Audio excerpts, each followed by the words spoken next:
And we should be live. I'm gonna post the announcements. Nope, got to delete this part. I already announced the name of the audience. There we go. What was that? That was my alarm going off, telling me to wake the fuck up. Oh, sorry to wake up.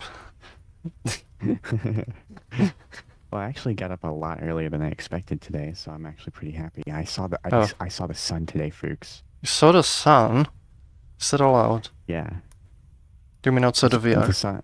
Because I have the sun The like sun. inside of VR, like I can show you sun right away. Yeah. Oh, also, don't turn away from me. That makes you really quiet. Oh no. Yeah, like you literally go like extra. Oh, Wait. my tracking's freaking out. Cause your audio fall off.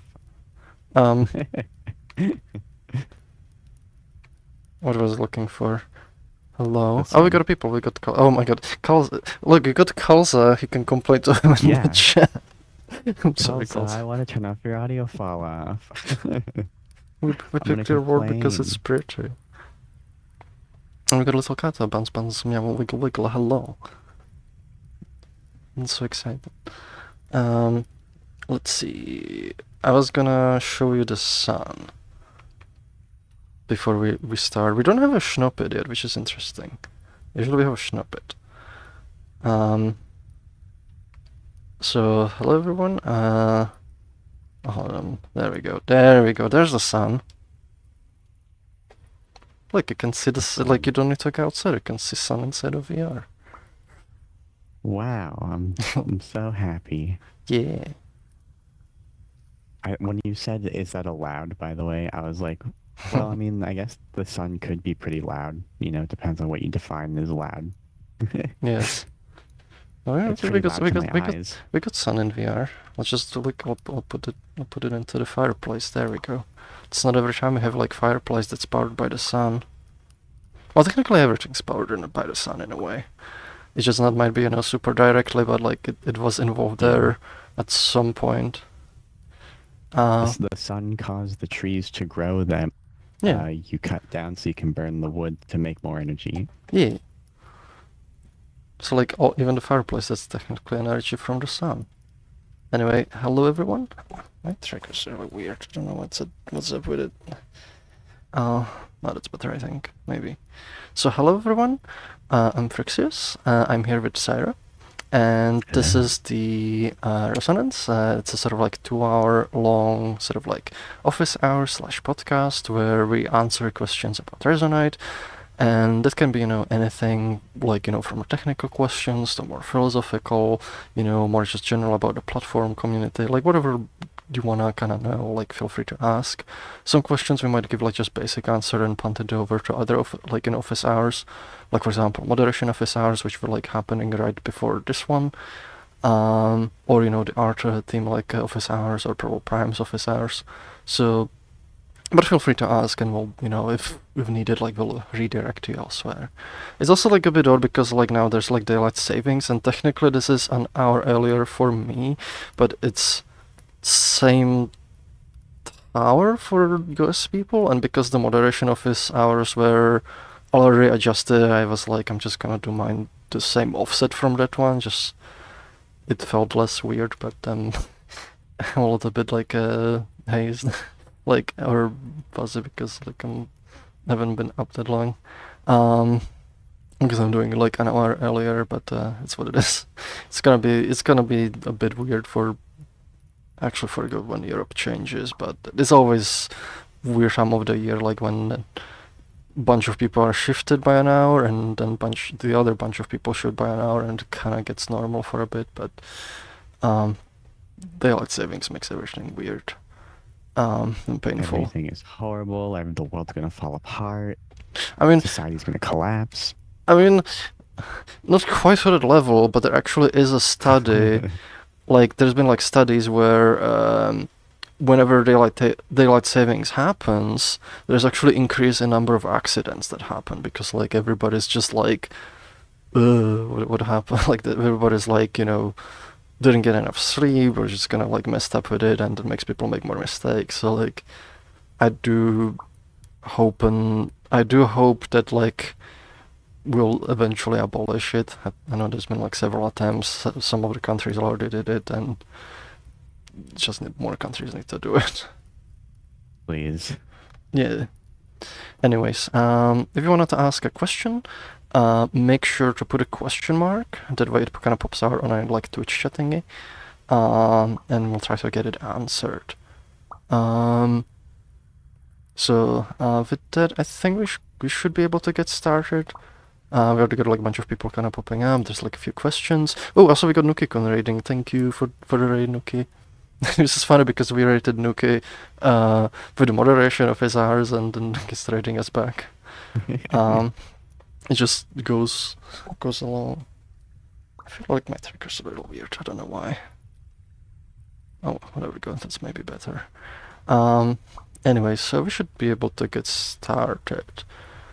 We should probably do questions from the Discord first.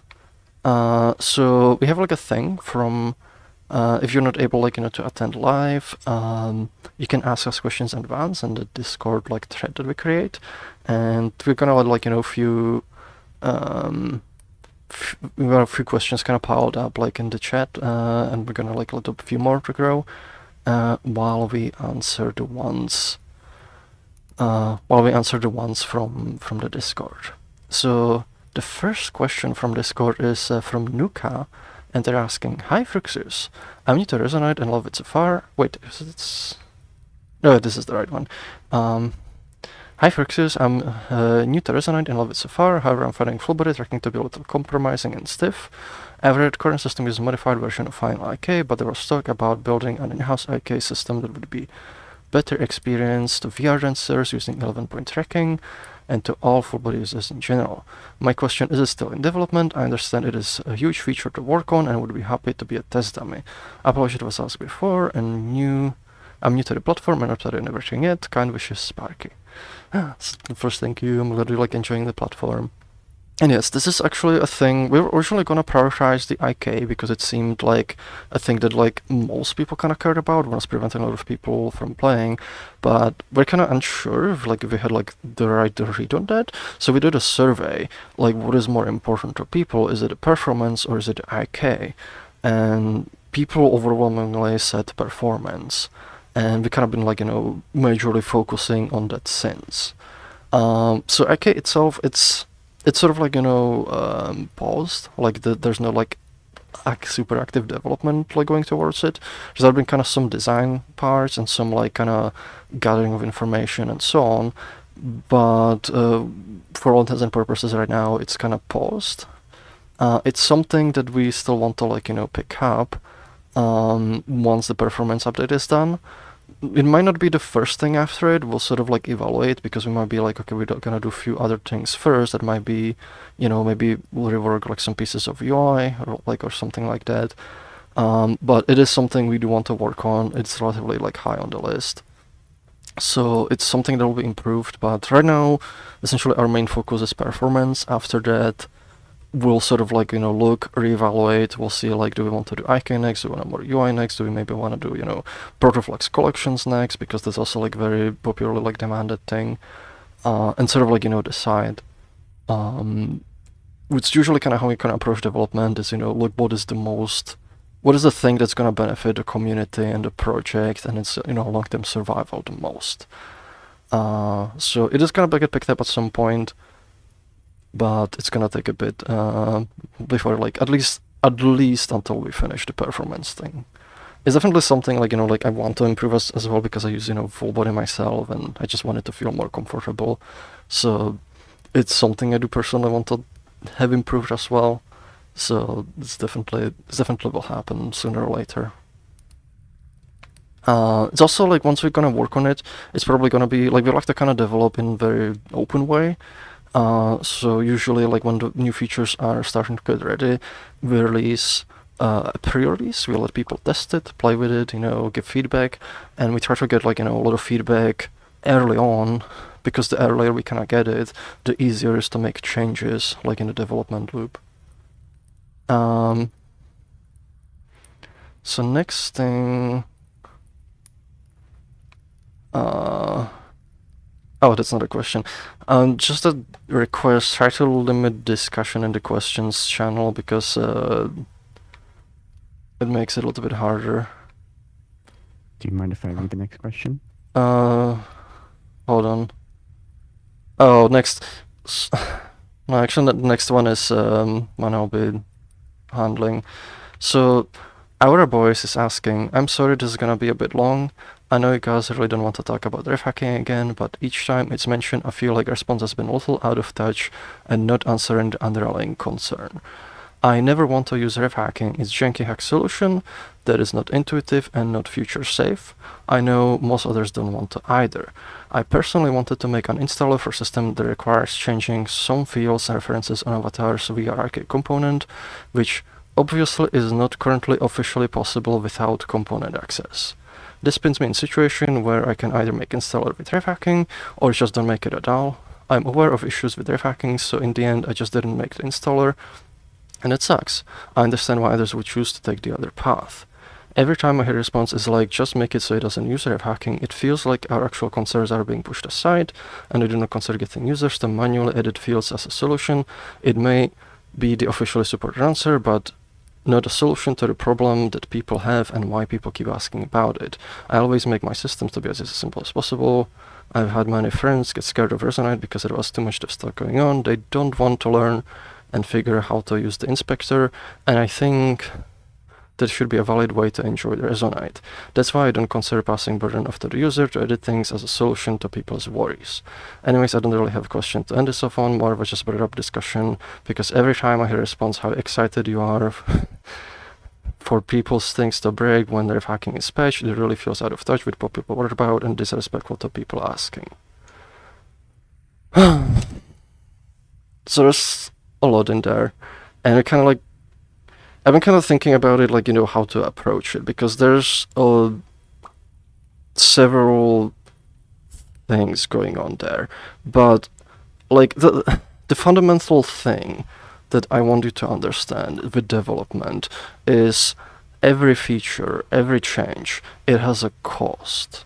There's cost, in time, how long it takes to develop, and there's cost, in money, how much manpower do you need for that? And generally with Resonite, we care about, like, the user content, and one of our philosophies is we try to not break users' content, and we design our features in a way that allows us to avoid it, that gives us a pathway to upgrading content, from old systems to new. And if you look at, the recent one, Photon Dust, we introduced completely new particle system. That was an upgraded from the legacy particle system, which was completely removed, and the upgrade system, it pretty much upgrades majority of particle system just look the same.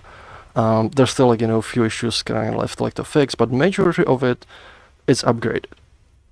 And the Photon Dust started, I think, sometime like around December, and then, like, most of January and February was spent fixing the compatibility issues. It took about 2 months, to fix up, like, the compatibility issues, and make sure that the old content kind of keeps working as it does. And that's for a system that was designed to have pathway to upgrade, and for a system that is more constrained than what you can do with ref hacking. So if you want to, like, think about it like this way, the cost was, say, 2 months. Ref hacking, it's not a feature. Like, it was never designed to be a feature. It's a quirk of implementation. It's not something that was intentional. It's something that people found and sort of abused. And if, like, and also, like, the other part is, like, it can be used for so many different things in so many different ways that the complexity, like, if we theoretically wanted to make it a feature and something that can be upgraded, the complexity is essentially so high that you can consider it to be effectively impossible to do. But let's say we put a number on it. Let's say we say, and this is gonna be kind of, it's really hard to estimate, but like, let's say this would take, say, 10 years of development, and it would take, say, $10 million. So I'm just gonna put this here. So if you want to think about it like in some numbers, we could as well think about it like this way. And what you have to realize is we're not gonna stop development for 10 years. And we're not gonna magically get $10 million, out of nowhere to make it a feature. So, and we know that. We know that the complexity of that is so high, it's effectively in the realm of impossibility. We can't, like, we don't have a choice but to, like, be like, this will break. And it doesn't matter, like, I understand there's, some things you can do with it that there's no official features for. And I know it sucks, but that's the reality of things. Like, there's not gonna be feature for everything right away. And but the fact that there's not a feature for it, it still doesn't mean we will pause development for 10 years and we will get 10 million out of nowhere. People you can argue about it, you can call us names, you can be angry about it. We're still not gonna get 10 million out of nowhere, and we're still not gonna pause development for 10 years. We're not excited for content to break. In fact, I'm always horrified when it happens. But this is one of those situations where we know for a fact we cannot really do anything to auto-upgrade your content. We cannot even guarantee you that all the things you use rave hacking for, that there will be replacement features for. Because it can break at any time. It can be, some change we even think about, because this already happened in the past. We change unrelated part of the system, and it ends up having a cascading effect which breaks it. We cannot plan for it, because again, it's not a designed feature, it's a quirk. And I get that, but you have to work with what you have. And it doesn't matter, how much you need certain features or so on. Forcing, I would generally recommend is, if you need certain features, ask for those features, upload them, then we can be, okay, we're gonna prioritize those features. But for things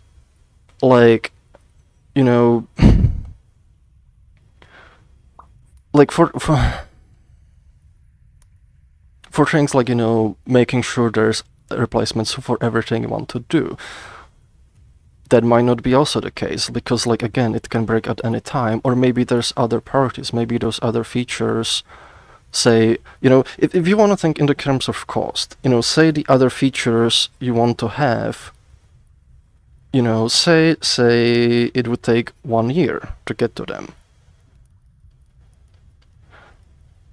So say it takes 1 year to get, some other features that you take.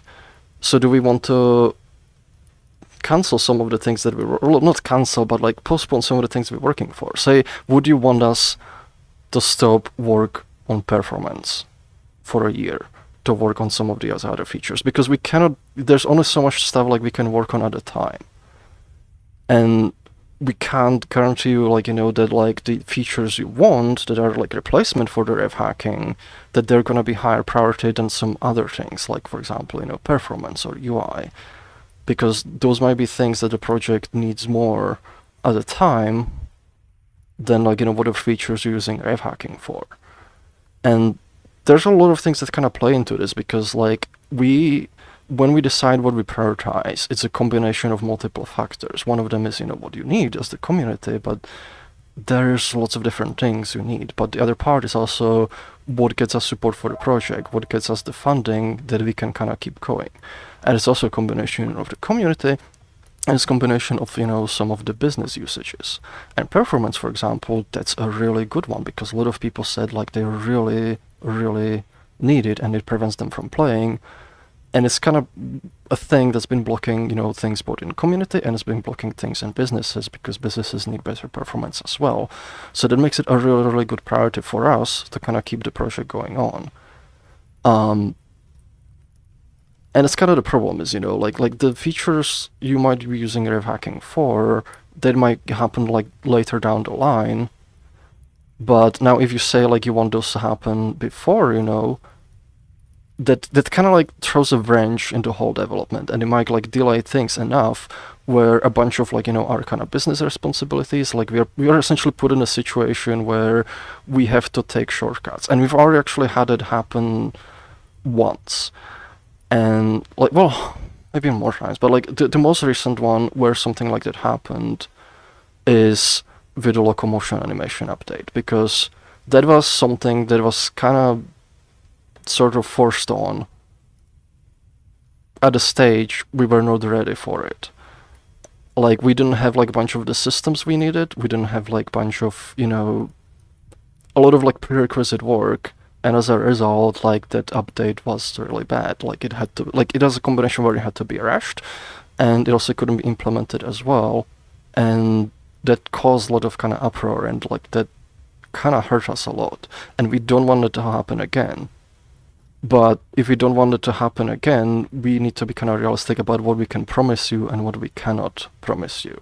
And what we know we can't promise you is that the features that the user is hacking for will be available before it breaks. It might happen, we would like it for it to happen, but we can't promise you for that. And all we're trying to do is, try to be honest about it. Because when it comes down to it, like you said, like, you shouldn't be passing the burden to users. We don't have a choice. Like, we would, if we could, we would make system that auto-upgrades things. We would make things that prevent your stuff from breaking. And a lot of times we do. With Photon Dust, with like, lots of other systems, we spend a lot of time implementing upgrade systems to keep your content working. There's like worlds and items that are like very old and that keep working because of the work we put into it.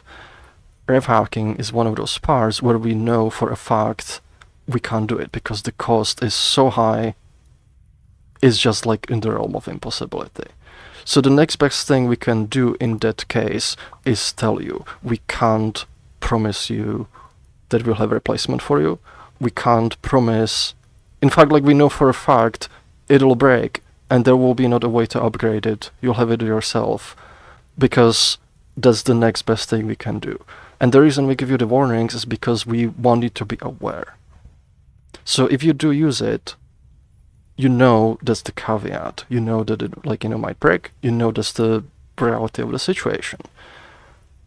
Because in order to fix the problem, like, we would essentially need to, like, have a magic wand, to, like, wave it and magically fix those problems. But, it's magic. That's not gonna happen.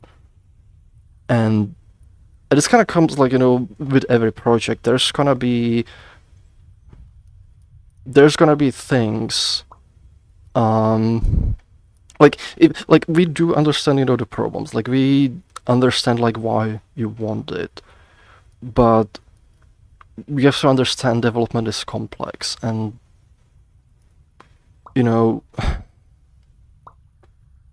development is like very complex thing, and there's always going to be limitations because we can't make things perfect. We try to make them as best as we can, but we can't make them perfect. And to make, some things not be problems, they wouldn't require to be perfect. And like I said, we can't do that because nobody's perfect. At least I don't think anybody is. So at the very least, we try to be upfront about it. We want to be upfront about our limitations of the development, so you're aware and you're informed what happens. We don't want to be we don't want to punish you for using it, because to me Resonite is a platform of thinkers, people who like to mess around with things, because that's kind of like one of our backgrounds. It's kind of like where I come from. Like, I like to mess with things, see how they break, and so on. So I want people, I want you to be able to have your fun. And if you're aware of the risks and you're accepting of those risks, you can do things with them, but please be aware of those risks. And know that, like, if you're, like, relying on it, like, you're treading into dangerous territory, because one day it might break, and there might not be alternative way to do it at the time. So there needs to be something you're prepared for. And we hope it doesn't happen, but again, development is complex, it can happen. And we're just kind of, we're trying to make you aware of it. So, and please, like, one thing, don't say, we're excited for stuff to break, because we're not. And it's a little bit saddening to, like, hear you, like, put it that way. Same thing, like, saying, like, it's a bit out of touch, because, like, we understand it. Like, the problem is, no matter what you say, what you ask for, we're not stopping development for 10 years, and we're not putting 10 million out of nowhere. Like, it's one of those situations where it's like, this is how it is, like, it doesn't matter how much we understand the problem, we're still not gonna pause development for 10 years, to do what you want us to do. And we're still not gonna pull 10 million out of nowhere. So it's...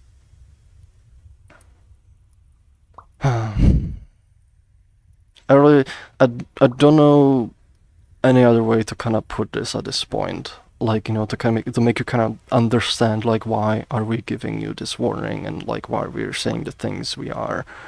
I hope this kind of helps, solve the point. Like, understand, like, why the warning's being given. And if you do use rev hacking, make sure you do so responsibly, and you understand, like, why it can be done. Because honestly, like, the part I'm kind of worried about, and the part is kind of really frustrating to me, is, like, I feel a lot of people don't really understand the warning. It feels like a lot of people think if you'll argue with us long enough or loud enough, we'll end up doing it. And I know we can't, because, again, not pausing development for 10 years, not pulling $10 million out of nowhere. I know on our end, some things are, like, you're essentially asking, like, it's pretty much impossible. Like, it's just not gonna, like, it won't happen, because it can't. And it kind of puts us, in a, like, between a rock and hard place, because, like, we on this end, we can't make this happen, even if we wanted to. And on the other end, we know that people will anger no matter what. Like, no matter how many warnings we give them, there's gotta be some uproar, and, like, we're not looking forward to it. And that's kind of, like, why we try to, like, be as clear as we can with the warnings, and be like, please understand the limitations of these features. Because every project, it's gonna have some limitations. And this is, this is one, like, specific case where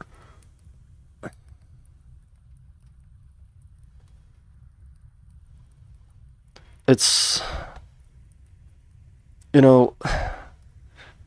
like, whenever you work with an engine or a library or something, you have to know the limitations, and we have to kind of work around them.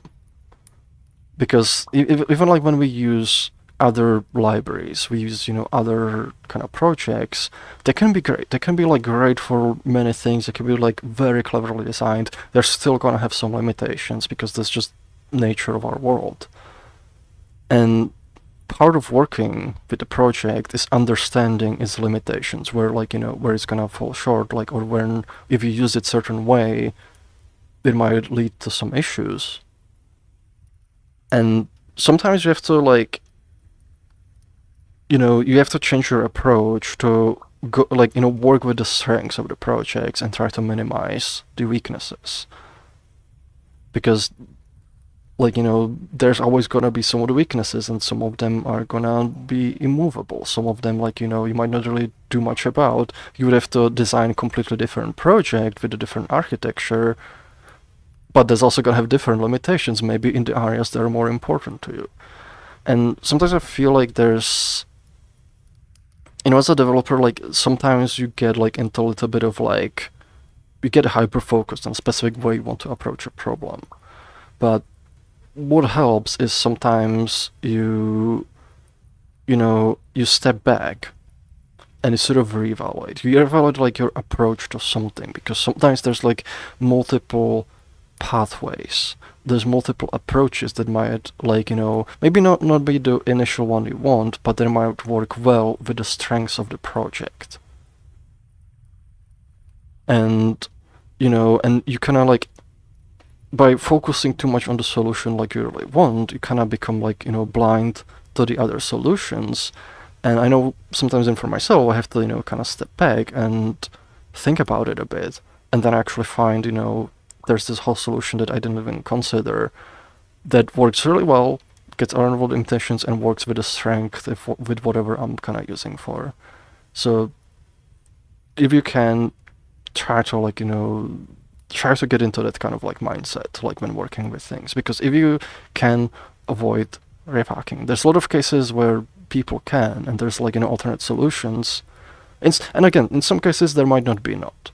There might not be really a good way, and again, limitations of project. There's not everything's gonna be perfect, but there's, it's a spectrum. So, like, for some things there will be, and sometimes it takes, like, also, like, stepping back to be able to see that.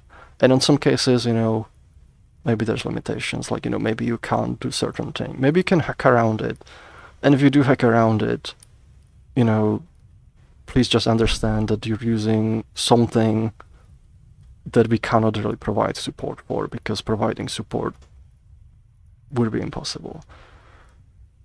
I think that kind of covers, like, everything for it, I think, that I wanted to say. I really hope, like, this just, like, all I want is people to just be able to, like, understand, like, why we're giving this warning, and, like, why we can't do things.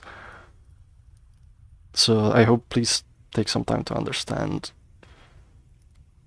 and I hope, like, this is the last video, like, we have to kind of, like, do on this topic. So yeah, I really would like to drive home that it really does not make us happy that some people's things might break because they're using ref hacking. yeah, Like, if we wanted it to break, we wouldn't tell you not to use it.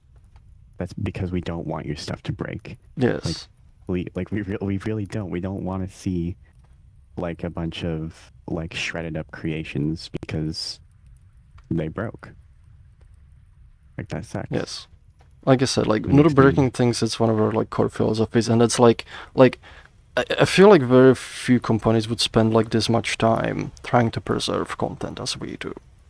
And, like, for example, with Photon does, like, there's, like, even literally, like, um like there's been, like, discussions, like, like, where some companies, like, they would be like, oh, like, we'll just let the user content break, we just replacing this new system and just ask all the creators to redo it.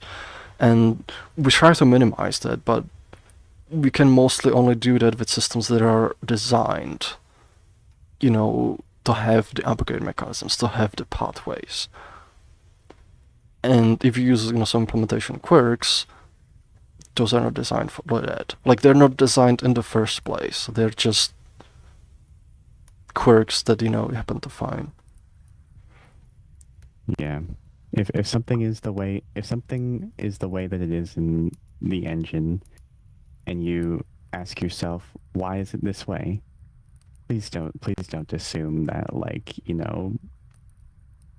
like, don't assume, malice, or, like, Yeah. anything like that. Like, if it's a certain way, it's either because A, we just haven't looked at it yet, B, maybe someone forgot to do something, or C, we just flat out can't do it. We don't. Or It or makes me sometimes sad things when just people kind of can't do happen it. because, like, you know, things change over time, and sometimes we design systems certain way, and then, like, you know, things change, or we get asked for more features, or get asked for this and that, and things morph and morph and morph and morph, and ends up like you're looking a really weird way, and then like you're like, okay, we need to replace this thing because it strayed really far from its original kind of intent. You know, so stuff like that happens, and like it. That's one of the most frustrating things when people do assume like malaise, or when we think like, you know, we kind of.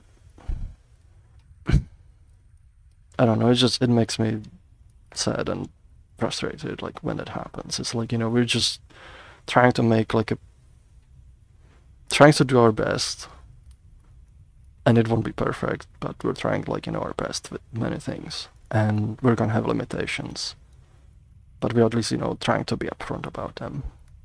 I think we should probably move to like other questions because it's been a very long round, but Yeah. hopefully this we got a lot makes to you catch up understand. on. Yeah. So thank you much for listening for this, and I hope like, you know, you'll take this to heart. So next question is from OZ. What are the plans for additions to dynamic bones? I know personally I'd enjoy being able to offset colliders or namely, or use other primitive collider types, just wondering what the future plans are for any. So I don't have like super specific plans. I know one of the things that's been kind of requested is so we can kind of, you know, animate the bones. So that's probably like the first thing I would think of that would be good like improvement. Adding more shapes for colliders would definitely be good too. But like, I don't have like super specific ones, so it's probably just, you know, like what features you request. I know there's been some random like ideas like floating around and such, but the only thing that kind of comes to mind is the animation thing right now. And there's also been like requests to like be able to like shrink them and things like that. There's okay. I can consider looking at stream questions before this one. I guess we'll skip that one for now. Tito Ferro is asking, on the previous video you provided context on the new audio file type called audio.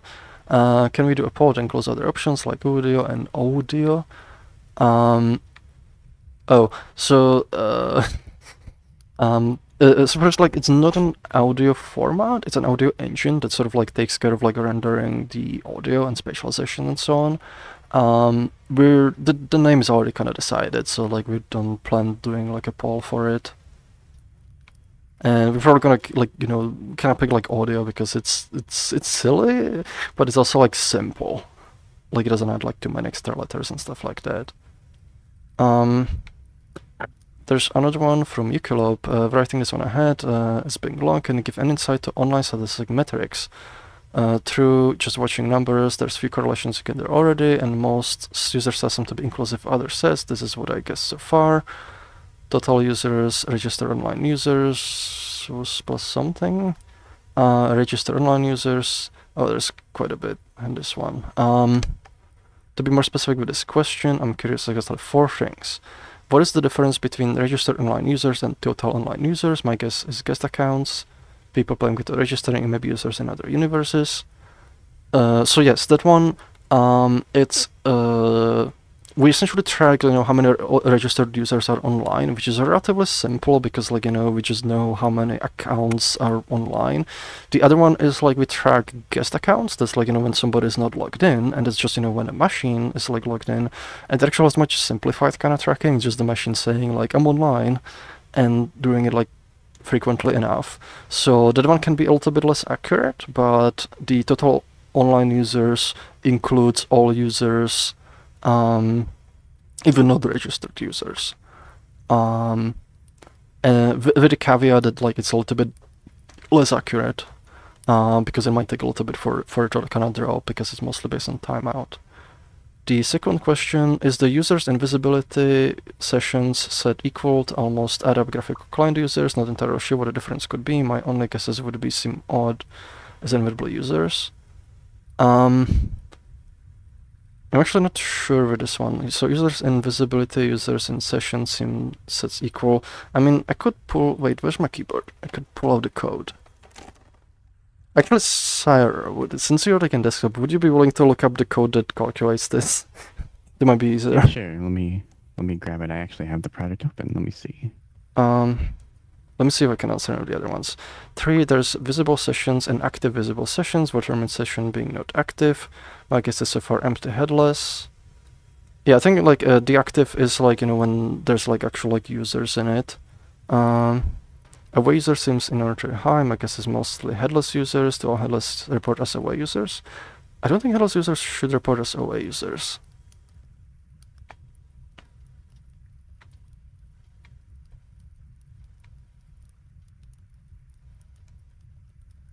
Let's see here. Yeah, let's just kind of look at the code.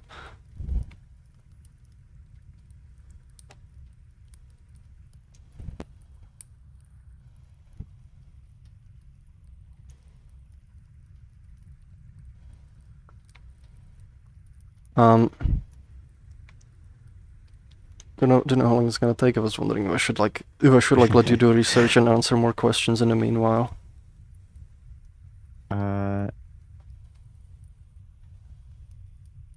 This might take a minute. Okay, I'm gonna answer some other questions. Check the question and see if we can like, you know, find the answers, and we'll circle back to it once you're ready. Next Sure. question's from Grant. My view on component access to replace my Resonite is there should be 5 flux components to components. I gotta kill a stable right there. If you're getting to the detail, you're telling us how many components and nodes need to be for specific thing, you're getting way too specific. This is another thing we just generally kind of request for people is like, if you want a feature, let us design it. Like, ask for the feature, let us design it though. Because we understand the engine, we understand how, you know, how is it easy to implement certain things, and what would be kind of, you know, best way to approach it to work with the rest of the system. And we kind of get it sometimes, like, where people like, you know, like, you want this like to be done this very specific way, you know, it has to be this set of nodes and this set of like components and this many things, and like what it's doing, it's kind of, you know, tying our hands, like you know, like you want it this very specific way, and it might not be the best way to kind of do it. So generally, I would kind of ask more on the high level, and then let us kind of figure out like, you know, what's kind of the best solution for it. Because I like right now, I can't tell you however many components or however many nodes there are gonna be, and what kind of form they're gonna take. I made like some rough ideas. It's like they're probably gonna kind of copy a lot of the kind of internal APIs of the engine, because that's usually the best way to kind of approach it. They're just sort of like, you know, creating a weird difference between the two, but I don't know yet. Usually when, like, the way we approach kind of developing features is like, you know, we're like, okay, people want, you know, say component access. It's something, you know, they kind of like, it's got a lot of upvotes, you know, it's got like a lot of kind of traction, there's like a lot of benefits to it, and we decide, okay, we're gonna prioritize that, and we start like looking, how do we design it? And part of implementing each new feature is sort of like a design phase, which is like, you know, figuring out the details. So generally we prefer if you don't go into the weeds of it like too early on. It's like, because it makes it harder to be like, is this the way to do it? Is not the way to do it? It's way too early to like be discussing it at that like level. So it's more like, you know, we need to answer the question of like, you know, should we prioritize it right now? Should we not prioritize it? And then we figure out the details of it as part of the work. Yeah, like I can't really give you any thoughts like on this, because like it's going into way too much detail way too early. Sorry, I was still like figuring stuff out. Yeah, this has me like diving into like the cloud code, which is like a whole different paradigm. Oh, okay. I might That might take a while longer. Okay. To, like, I'll answer some more to- questions then. So Lach is asking, thanks for making this awesome space where people can be super creative. Feels like a supercharged Gmod. Oh yes, hi. Hi. It brings me back to those days of just making cool stuff and then showing it off to people. So I was wondering how many people work on the code for Resonite these days. Yeah, thank you. First, thank you. I'm like glad you enjoy it. It's kind of funny because like Syro, like you've played like Gmod like crazy, but I haven't really played it myself. But there's a lot of like Gmod kind of users on here as well, and it definitely has like some of that vibe, just messing around and making cool things. Um, for people working on a code base, the regular amount I would say it's like 3 people who do like very regularly stuff. It's essentially me, Sire, and Purple Prime. We also get contributions from other team members, like for example, Dante. Like they made recently contributions towards some support commands because that's something they work with. We got contributions from Gins, like for some like graphical things. Some contributions from Godly. He was like, oop. Oh, sorry, I got a weird message, notification. Sometimes like we had Godly recently, like who was kind of helping us get Stripe support, and he did like big chunk of the implementation. Whoever for Ginkin Rayovi has been making some more kind of like contributions as well. They work like they're primarily kind of technical artists, and so they kind of like double board in like making content side, but also doing code, and they can like help bridge some of the gap there. So there's like a few people, and there were like also some kind of people like in the past, although some of the contributions were kind of replaced. But yeah, there's a few people who do make contributions.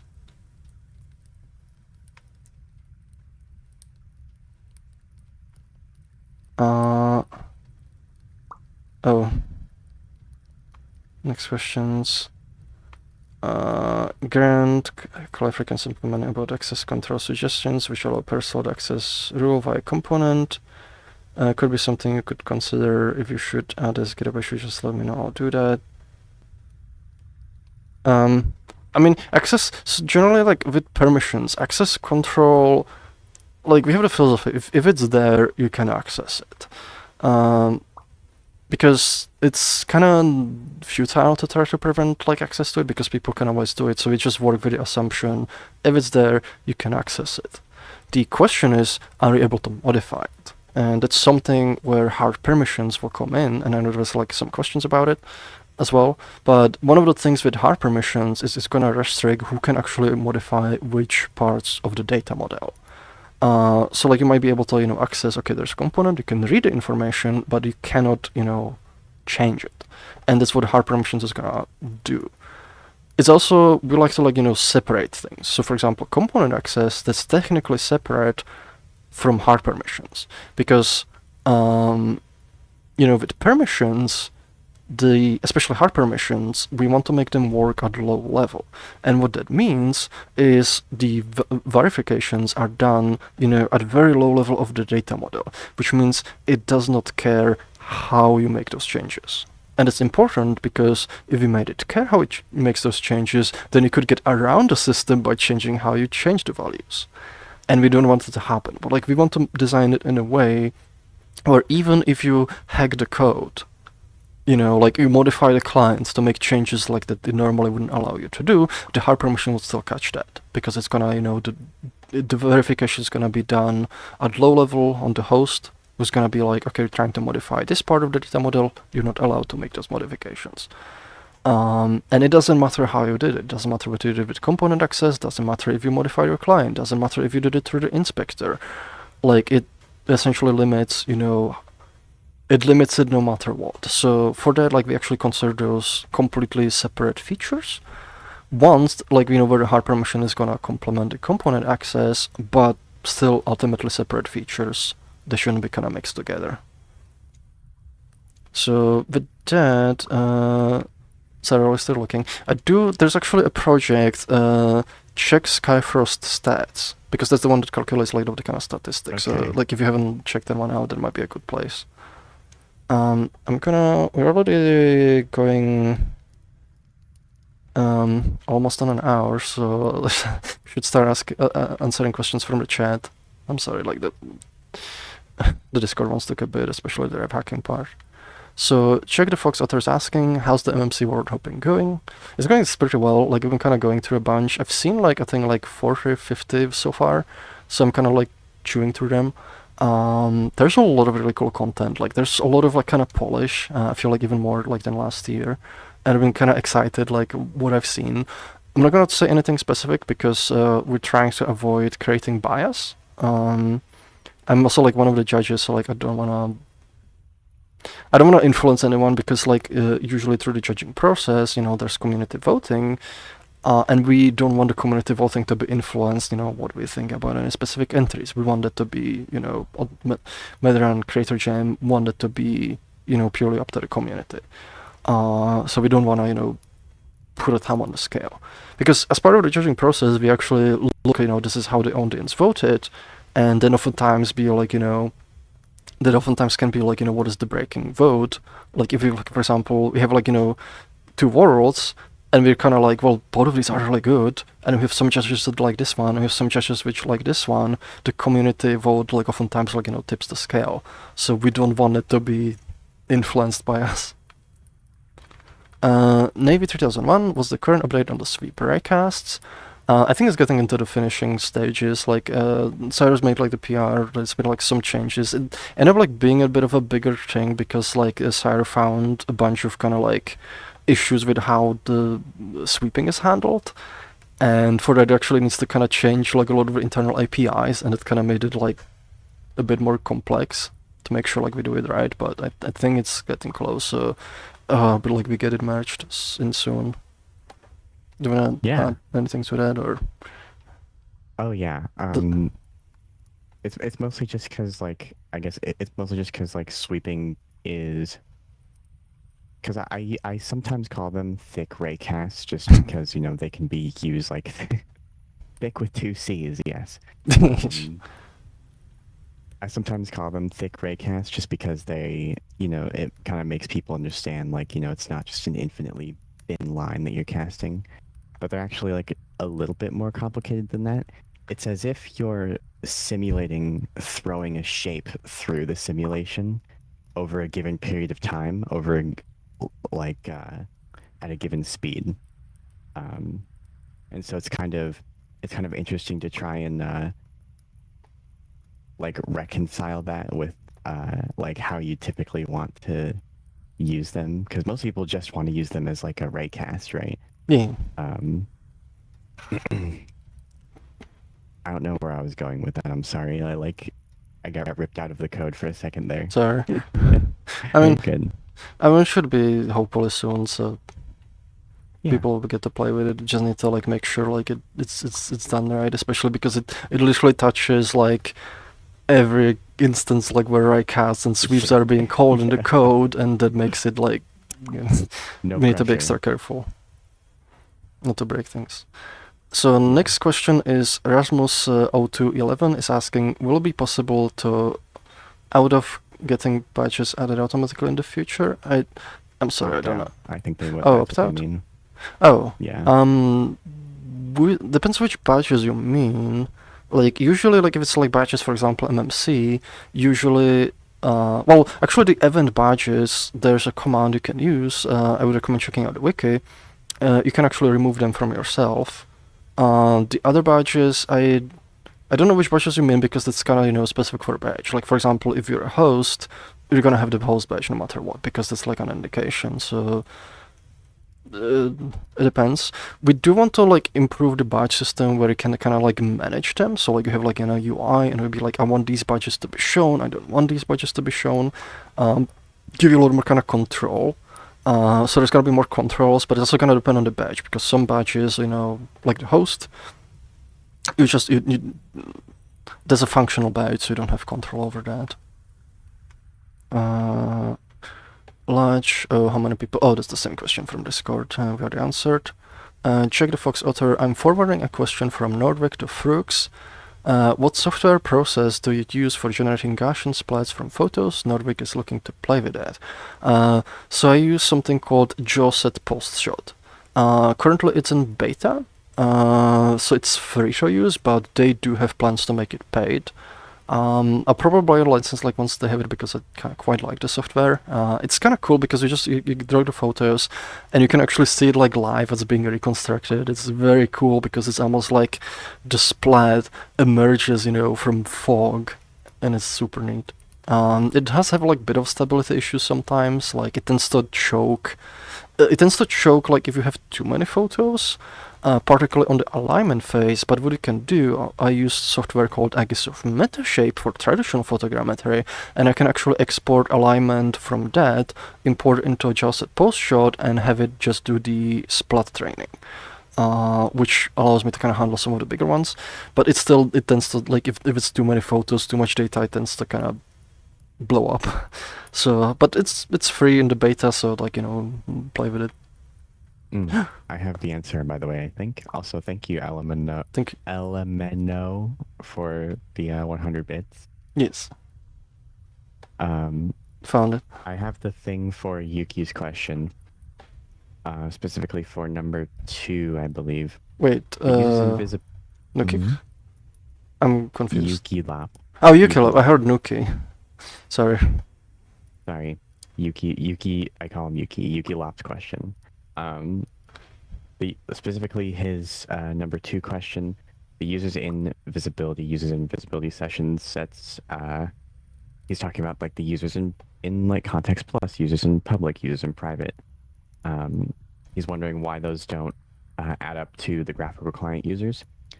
That's because those seem to count people who are on mobile and also on it seems to count more than just the like people on the graphical client when counting the users by session access level. So that could potentially include people who are like on mobile, on like different platforms and whatnot. So it could potentially include headlesses too. I haven't looked that closely, but it seems to include more than just the people who are running the graphical client. Okay. Which I hope that answers the question. Is it for the 3, the visible and active visible sessions too? Is this active visible sessions? Active. Let me see what the active one is. Active. So I can't look at you because it makes the voice calling go loud. I know. That is access level. I get value.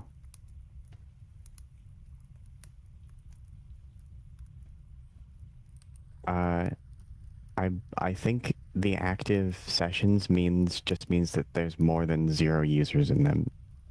Okay, yeah, that was kind of my guess. It's like I remember, like, we're considered active if there's someone in there. Okay. Yeah. So hopefully that kind of answers the questions. Thank you. Sorry that took so long. Yeah. That's okay. Can answer a bunch more of the questions in the meanwhile. Also, thank you, Elemento, for the cheer. So next question's from Navy 3001. They're asking, will we get Net 9 before Half-Life 3? Most likely. Most likely, yes. I mean, personally, if it released, like, this soon, I wouldn't complain. It would probably delay it a bit by however long it would take me to get through the game. But most likely, yeah. Like, I mean, we don't know what Valve's plans are. Like, maybe they're gonna, do a surprise release. But the .NET 9, I'm pretty confident it's gonna happen in Q1 of this year, because the next thing that's needed is the audio system. That's more amount of work than the particle system, so I don't think it'll take that long. And then the work is the actual splitting. So like, it's like, within the realm of the next few months. It's a good thing there. I'm kind of excited for it. VTR Xelios, that is a bit of... I think they're asking somebody, how are you going to know that you do not like it if you do not play it? I don't... Yeah, I think that's in the chat, and I think this one's also in the chat. Yeah, where's my... I saw them around recently. But if you can, try to like limit like discussion within the chat, because it kind of pops on our thing and then we're kind of confused a bit. Art007i is asking, when poking around Froox session, I found a pool system which lets you borrow certain data structures and return them later. I wanted to know how effective it is, or if it's even been measured. Would it still be useful with Net9 when there's GCs faster? So I can tell you for Unity, it is hugely useful, because it was actually added because Unity has a really poor garbage collector and there will be really bad stutters. And when that system was added, that helped reduce those like significantly. With .NET 9, it's gonna be less important, like, because like the garbage collector is just able to chew through like way more, and like you can have like a lot more, smaller locations, because they happen in the generation 0, and they get collected pretty much right away. So it's gonna be less susceptible to that. With that said, there's even with garbage collector, there can still be benefits to pooling. It's something we'll have to like evaluate, see like what happens, like, if we just short circuit the system, just have it like allocate, deallocate, what's gonna do to performance. That's gonna be relatively easy to test. But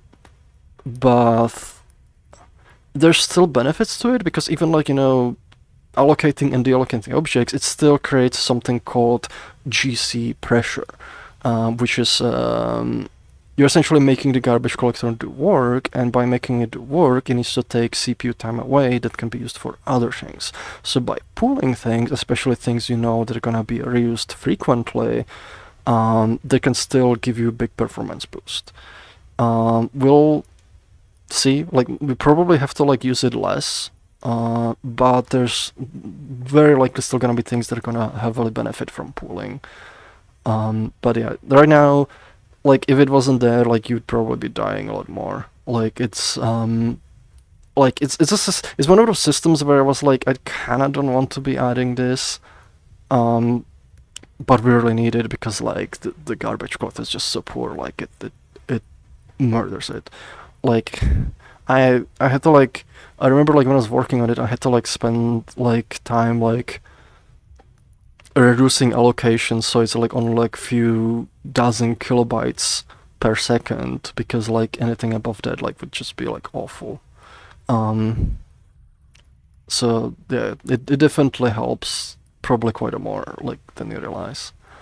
The other part is there's even still other projects that kind of do it. Like, for example, the Beppu physics engine, it also uses pooling. It actually has its own memory management system to get around the garbage collector, and it allows it to like be very performant.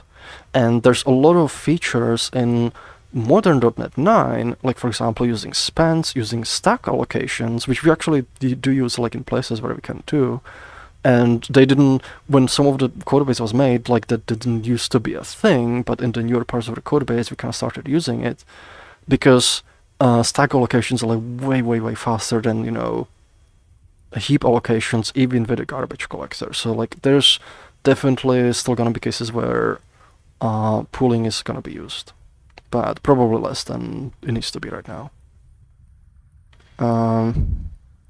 Grand UK, there is not and will not be an upgrade part for overarching, but replacement ready manually to upgrade overarching is that's all I want.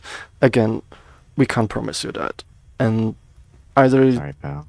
you take that, like, I don't know, like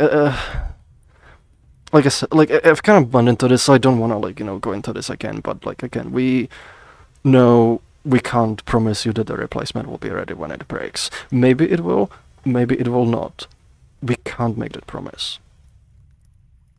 And that's the honest kind of answer for this. Yeah, I think we should like be done with ref hacking questions for a little bit, honestly. Well, yeah, like I covered a lot of it, like in the like the bot or something if you want more info. Like at this point, like either you take the warnings, take like what we say, or don't, then it's gonna bite you like down the line. And we tried to like our best to kind of explain it. Nuki-kun, unrelated, can you elaborate a little on the efficiency of asking for more specific components like flux nodes? Like I recently asked for specific equation variant 0 seed modified base to a single node. Is the sort of thing that's reasonable to ask for? It depends. Sometimes maybe. Like if it's something that's a very commonly used operation or equation, then probably yes. If it's something that's very specific to a particular project you're making but is not used very generally, then we're probably gonna say no. A lot of the times, like, there's like some features we want to add, like the nested nodes, which essentially let you make your own nodes. So like if you have like, some common patterns you use for your project, you'll be able to use that. If it's, like, but if it's like, it kind of depends, just how common a general it is. And so like if it's like a specific feature, like you can ask, and we might just say like, we just do it with nested nodes when it comes in. If it's something that's a very commonly used like equation, then we might be okay, this might be a good like, addition to the library. It's one of the things you do have to like, okay,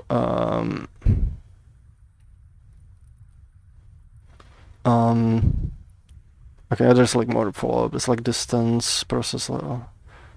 Like if it's like, for example, asking for common math functions, like you're asking for distance calculation or something, that I feel that is a good ask.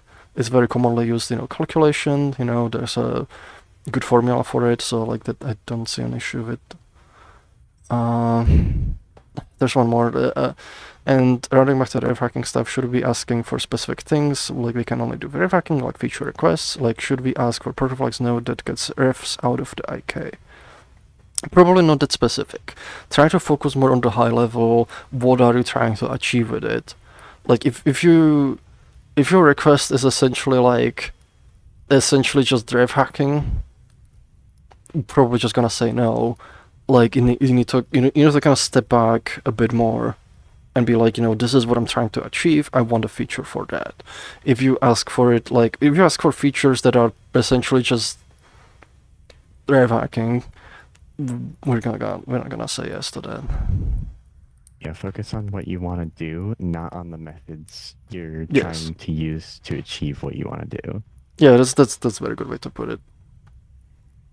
Why is my tracker just so weird today? Oh, there's more chatter. Yeah, that's a lot of chatter.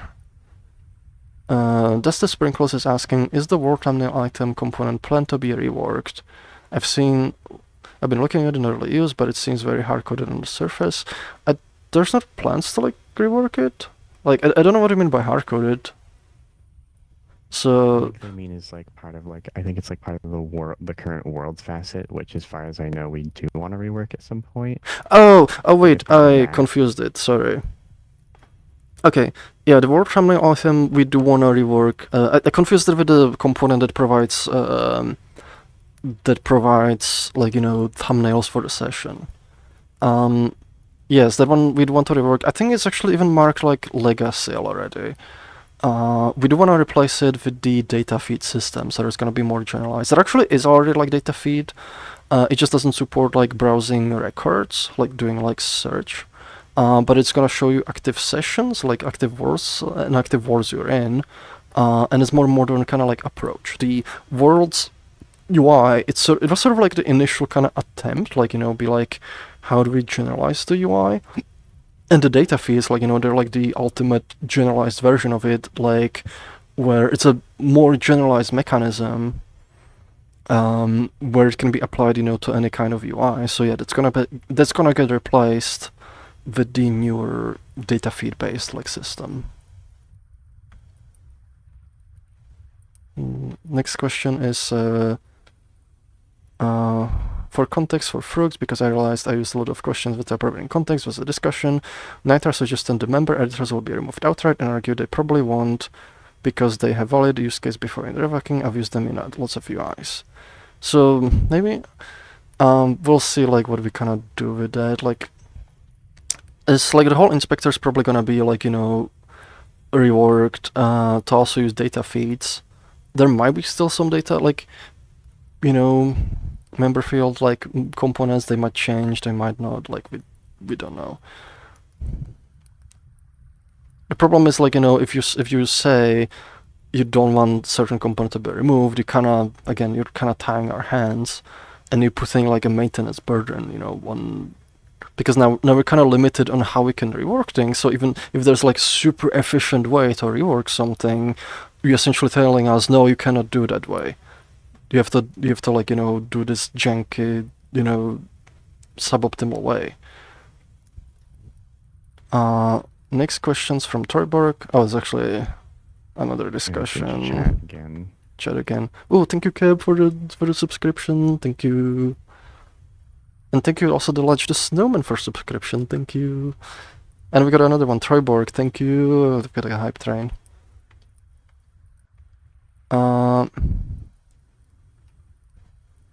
Granica is asking, would it be an idea to mark people in local sessions, the backup session if all are closed, if they're in those sessions but aren't invisible, because it could give better idea about who are between wars just got on AFK, not in the sessions. I have heard that is a great idea, but that was not from team member. I don't understand. I'm sorry. I don't get it either. Yeah, like, can you rephrase that question, please? Because I don't really know what you're asking for. Oh, thank you, Kip, for the cheer as well. We got a cheer, and we got Rasmus cheer. Thank you. Nukikon, why is there always a hype train? I don't know. I don't know. HS Wolf is asking, how many C's? C4. There's to be 4 of them. How many C's in a thick? Probably a few. At least several. 4. 4, so it's C4. Ages will get it. I love that music artist. No, it's Stargate. It's Stargate. It's solution to everything. So what do we wait on time? Okay. Platypus744. Are there any cool features both you have for your personal avatars? Oh yeah, I have like one that like sometimes like gets people is so I play this social deduction game called Blood on the Clock Tower, and I have like a death animation.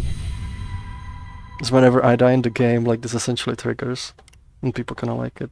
It's actually inspired by Hollow Knight. These are like, it's like, you know, like whenever we get creatures and they see the sun in the eyes, it's so bright, so bright.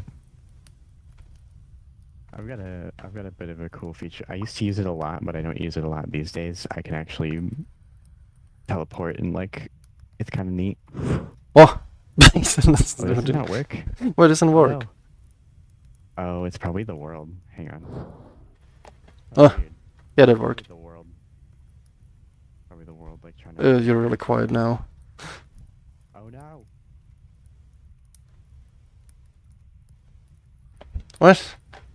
What did you run off to? Is that better? You hear me? Yes. Okay, cool. That's the world. Well, I would have teleported. I do have another one also. Like, I have like the bubbles. So if I puff my cheeks and open them quick enough, like I blow bubbles. But I have like another version of it. That's like a meme one. Sorry, you don't have phantom pain, do you? No, I do not. Hold on.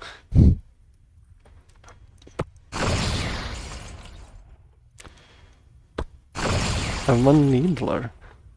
You cut me so deep with your words. I'm a needler. It's broken a bit because like it's supposed to take the hair away and show the feathers, and the feathers kind of go in like the needler. It's Aegis' fault. He said like one time that so it is.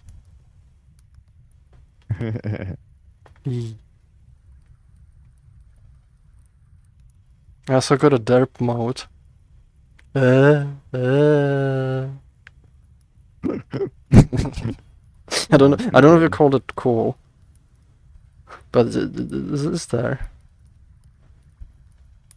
Yes. Any more you want to show, or are we good to move to the next one?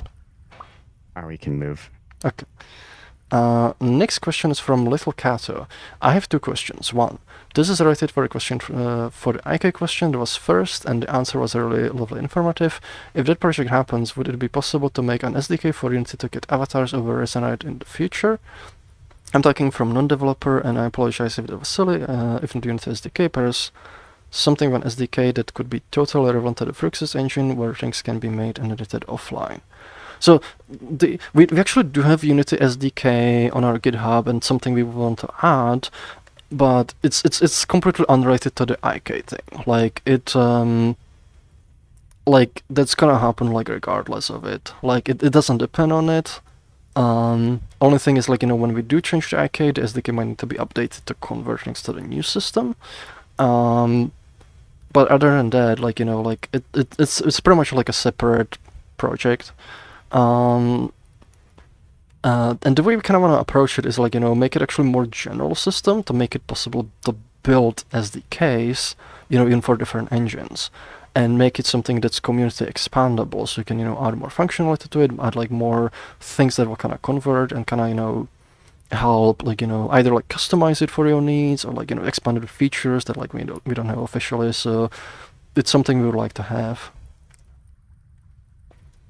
Next question's from Caster Blades. This might be a bizarre question, but I have some really goofy project ideas that require dedicated controlled client like headless, but with graphical capabilities, sort of like kiosk mode or lockdown mode. Is this something that will ever be available? So we do actually have a kiosk mode, but it depends what you mean by it, because like there's like multiple ways to kind of interpret that. Like, you could do something like with plugins or even like mods, like kind of control the experience. Because when the graphical client, it essentially is headless with graphical capabilities, because that's kind of how our engine works, or more like the headless is pretty much the same engine without the graphical capabilities. So like you can kind of do like locks mode down right now. It depends specifically on what you mean. So like if you're like more specific with what things you want locked down or what things you want it to do, we might be able to answer that better, because we do have kiosk mode. I don't know if the kiosk mode we have does the things you want, because those might be different things. But yeah, like feel free to like clarify the question. Little cat, so your color has a heart with a 0. Can I give the new hack to charge it up? Oh, I don't think that would make it go up right now, because my heart rate tracker's it's broken. It doesn't work right. My heart's broken. No, this is the tracker. Oh, okay. Yes. And it's not even charging. I tried putting new battery in it and it's still broken. Actually, I tried putting 2 new batteries in it. I don't know, I it's tried putting broke. batteries in my heart and it still doesn't work. Charge it. But the hugs are nice, regardless. And check the Fox author. A few days ago, I lost a bunch of progress on something because I didn't realize reference proxy slot affects the saving inventory system. In the case, I didn't have a backup because the word I was working wasn't saved, but there can be other situations that currently can lead to loss of progress. What are long-term plans to maybe prevent those kinds of situations, like maybe incremental autosave of prefabs sometime? So, like, we have some things where we're like, for example, if the word crashes, it's gonna dump its state. It's kind of difficult because we have to kind of understand, when the loss of progress happens. I would say, yeah, like I would say, like it specifically depends, what you're kind of like doing. It's just like with that one, like we might need to kind of change a bit, like how that's approached. Like we might need to like add it, like so it's maybe configured, like how it's kind of interpreted and so on. Maybe like add more explicit component for it. Yeah, I would just generally recommend, like when you have some kind of data like loss happen, make a GitHub issue about it, like make sure like we're informed and we can kind of look like what we can do for those like specific cases, because it's always like gonna be very specific, because like data loss can happen for lots of different reasons. We've had cases where it happened because like there was a value that was, you know, when serialized, it would make part of the system explode. So even like, you know, so like even like, for example, when the crash dump would happen, it wouldn't actually work because it tried to serialize that value and it would explode. So even though there was a system to prevent the data loss, there was something else that was making that not work. So it's case by case basis. And you know, just make a report and we'll like, you know, see what it can do. It could do like, say like we had the autosave for prefabs. The autosave system's probably gonna use, you know, same thing that you're doing to save manually. So I don't think in this particular case it would actually fix your issue. VT Arxilo is asking, Resonite 3 when? I mean, we're not even at Resonite 2, it's like Resonite 1. I don't think we'll actually have like I mean, if you were to go by our version and scheme, like maybe like in 1,000 years when it rolls to year 3000. Yeah. Yeah, in 1,000 years. That's the sprinkles. In future resonances, can we get questions you're answering on screen? Because I'm good at forgetting what you say the second you say it. We could try. It might be a little bit awkward with with this, but we could try. Yeah, I'll have to figure it out because it's kind of maybe not for this stream. Maybe not this stream, but we could do this. We can like pull them out. Just need to make a habit out of it. Nuki-kun, don't forget my question from Discord about update order when you finish the refacking stuff. Oh right, we skipped that one.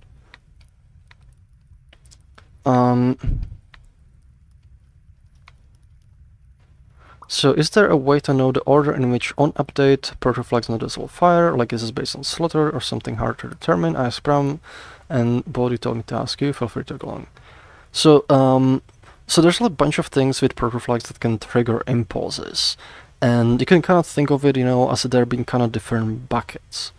For some things, the impulses are gonna originate from other systems. For example, you have, you know, something like, you know, the button events. And the buttons event are gonna be triggered usually like when user clicks a button, and it happens, you know, from the component on your hand that's, you know, doing the updates. You click something, that component triggers the button triggers the event, and that propagates all the way to protoflags. So that particular impulse is going to happen at whatever time the triggering component happens.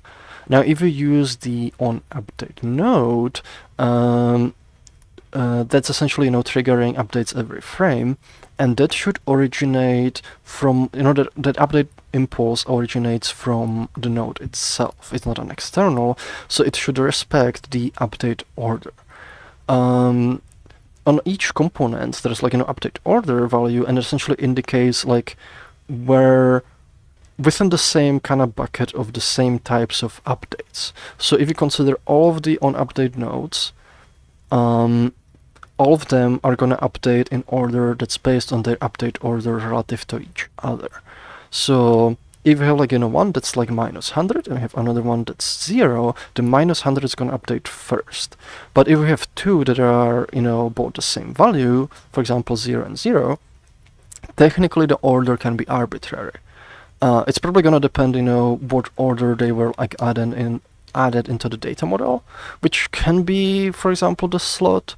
Like, you know, for example, if they're loaded, the first slot gets loaded, they get added in, the second slot gets loaded, they get added in, but also might not be, like, you know, maybe one of them got, you know, added first, and the one that's like, you know, maybe on a slot higher up or something got added later.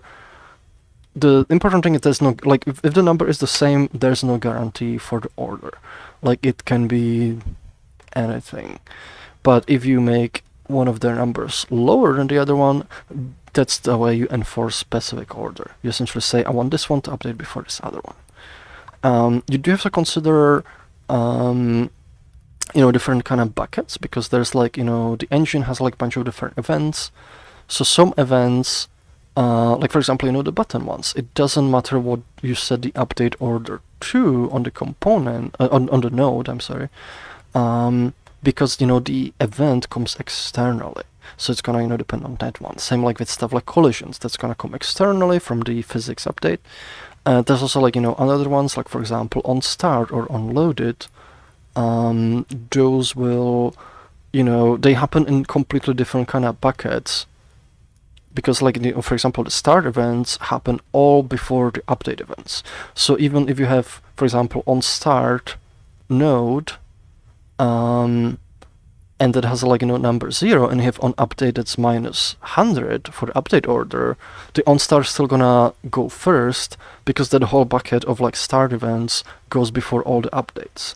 The update order only determines order within that particular sort of like bucket, that particular kind of, you know, update phase.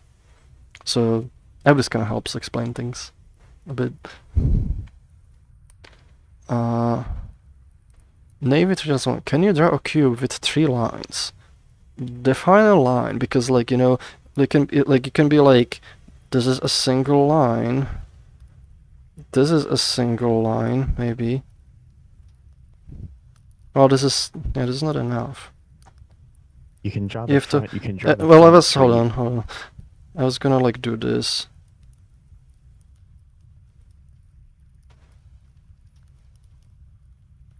Oh, that's still not enough. You can draw the front 3 faces of a cube with 3 thick lines. What? So if you I mean, draw it's also like, you a know, does it depend corner, on this? Like, I guess you like can, if I you were to guess, draw I mean, like, they don't specify, but I guess, like, you can't, like, you know, do this, like, go back.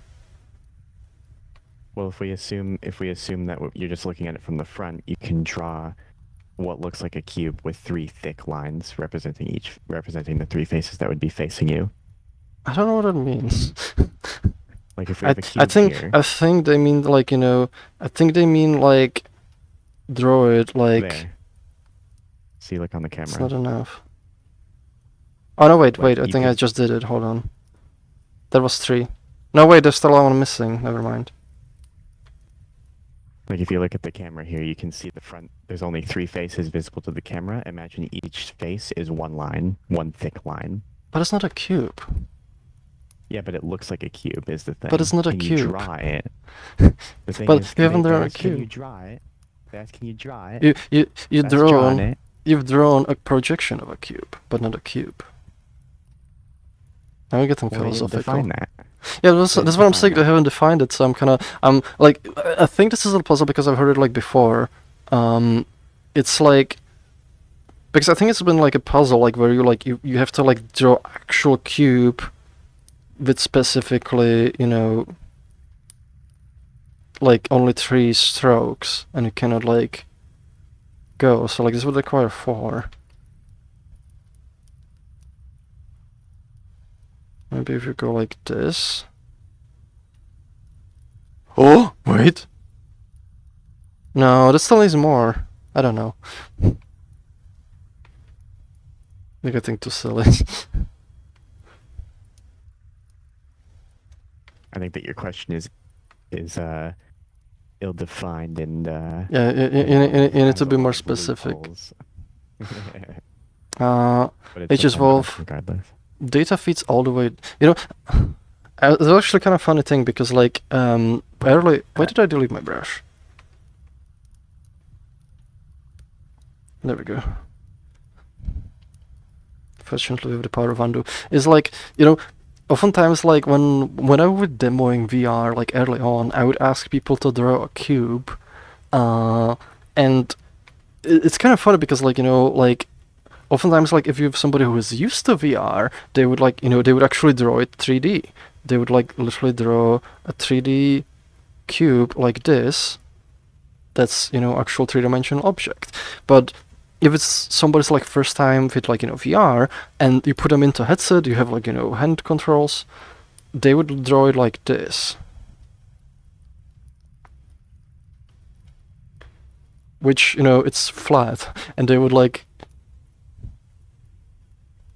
you know, they would draw a projection, and they wouldn't realize like you have like, you can actually draw in the 3rd dimension, and I was found it like kind of funny. I'll just leave them here.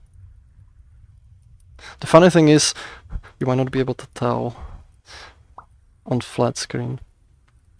So next question is, is data feeds all the way down? Yes, it's gonna be data feeds all the way down. Check the Froox out there. I don't care about member instances themselves getting removed, but I do hope there will be auto-upgrade path for using them in their intended ways, like UI to edit XYZ vector field. I assume that part will happen. Maybe, I don't know, like you're kind of like using, I feel like that one we might be able to do it, but still like you're kind of using like, a component for, that's kind of internal part of another system, so like that gets a bit iffy. I have to like think about it one. Navy 3001, what do you think about the idea of doing item world showcase videos? I mean, well, depends what do you mean. Like, do you mean like community doing them, or do you mean like us doing them? Because, those are very different questions. I think in general they're like really good, and we would like to do a bunch like ourselves, to help kind of promote the content, but it's also like question, of manpower, time, and things like that. Kisser Blades is asking, I imagine Molecule might make an autosave feature for saving process working with them easier, am I right? Maybe Molecule configuration components can define slot as an item to save into inventory and how often autosave to some sort of commit. I don't think it'll like make it much, well, I mean, you could sort of have it like, auto version it, but like I don't think on itself it'll make it easier. I feel like it's gonna make it easier, like, to just kind of track the versions, but at the same time you might not want to like auto commit, like, like you don't do that with, for example, Git, like where you would just have it save the files, like, and commit them constantly, because it's gonna create like, very messy history. So I feel almost like, that should be a separate feature. Like you have like, some sort of autosave thing, and like once you say like, okay, I'm confident this version, auto deletes all of those, because Molecule, that's gonna keep the entire history. And do you want like, say you have it every 5 minutes and you work for it for a few hours, you're gonna have dozens of like versions that are all tracked, and that we probably don't want that. It's gonna be messy. Kessler Blades. Also for reference for my kiosk mode questions, I have 2 related project ideas. One is more normal, some permanent VRL portal installation in a local community social space, which would require headless session, but also ability to render camera to larger screen, and smart mirror module that would track your face and upper body to overlay your avatar over top of mirror, just to help clarify. I think so a bit.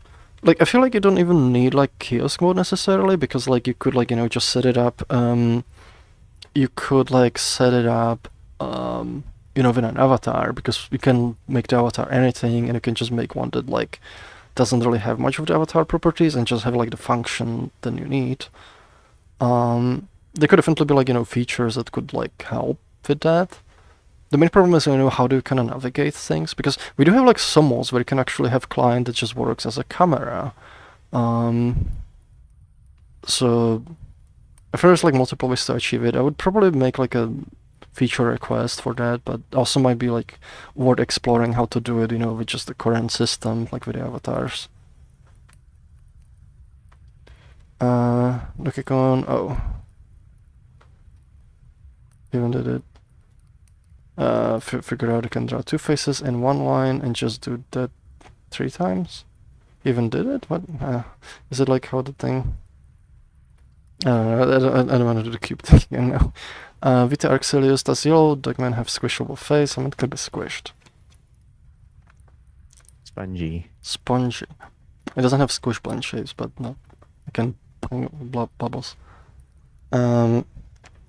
Nuki-kun, I had problem with my MMC where it relying heavily on headless servers. It's doing a bunch of DINWAR updates every frame, and I think that's what's causing it. Is there a way around it? I mean, we would first need to figure out like that it's actually what's causing it, but like it would be weird that like that's... I highly doubt that's what's causing Yeah, it. because like originally headless and client, they run the same code, so like if that would be lagging on headless, it should be lagging on the client too.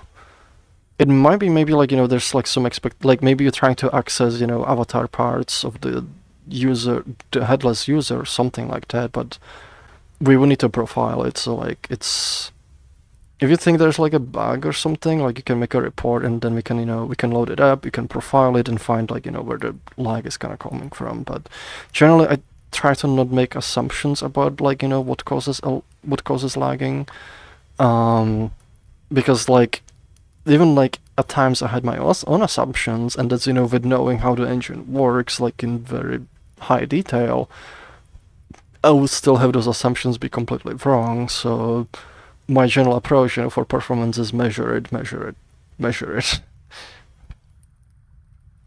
Nukikon, by the way, why are all Mahi's house? This is not Mahi's. I mean, Mahi uses this quite a bit, but this is calls us Groove Lake. It's actually like an MMC entry from a few years back, and it's a really cool place. And every time I'm like, I'm gonna pick a cool world, and I felt like this one was kind of cozy. Does Mahi know you broke into his house? Not yet. Does Mahi sleep in the bed up behind you? I don't think so. I hope no. I don't know. No. Caster Blades. See the problem I would see. Be automate startup, crash recovery, auto session creation. Okay, I see. As well as like access to accidentally opening the dash. Yeah, I mean those are good like feature requests. So I'll probably make a GitHub request about it. Like we can kind of look at it. There's like some bits, like like some stuff you can do like with the config. You can configure a specific world to be launched. We don't have the crash recovery, so like if it crashes and you want it to start again, that would need more features. So auto session creation, like you can do that technically, like technically a bunch of the stuff that headless supports, we can do on the graphical one too. So some of the stuff you can do, some of the stuff you can't. Make a GitHub request and we'll have a look. Nukikon, can I submit MSC to you all to help me figure out what crashes servers? Is there a robotic physics simulation? Yeah, you can, like, especially if it crashes, like, yeah, please report it. What should I prefer? One, how do I gather information on this? Essentially, what we appreciate is like if you try to, reduce it to minimal amount that you can. So like if you can strip out everything that doesn't seem to cause the crash, keep only things that reliably cause the crash. Once you feel like you cannot strip it down, like, anymore, feel free to submit it. You don't have to really, like, go super crazy, because usually we'll kind of instrument it, with our own tools, and that helps narrow down the crash, but any sort of narrowing down you do ahead of time, that can help on our end, too. You don't have to, like, like, sometimes we get, like, people trying to, like, figure out from the log what is happening. They're like, oh, there's nothing in the log, there's nothing in the log. If there's nothing in the log, like, it's not for you to worry about, it's for us to worry about. If there's not information in the log to help diagnose things, we'll add more information to the log, or we'll run it with a debugger. Don't avoid submitting issue just because you don't see anything in the log. If there's an replication item, that's the main thing that we really need. To be able to solve it. So having the replication item, that's the best. Especially like, if it makes the replication very easy. The only thing is, sometimes the replication requires like a lot of complex steps, and that makes it a bit harder, or it requires a lot of like us to set up like a lot of manual things to do it, and it kind of makes it hard to work with. Little cat, a final question from me, because I'm sleepy. I have 2 cats on my desk right now. They are transferring watching you. Can you please wave to them? Hello, cats. Meow. Hello, animals. Meow. Meow.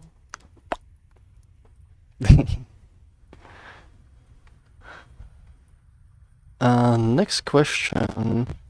Nicer, I've been working on making a graphical output from headless using a plugin system. Am I allowed to do this because it doesn't involve reverse engineering the current Unity connectors a bit? Would it be allowed to post in public GitHub repository? So, I mean, legally, technically, and that's the part, like, the terms,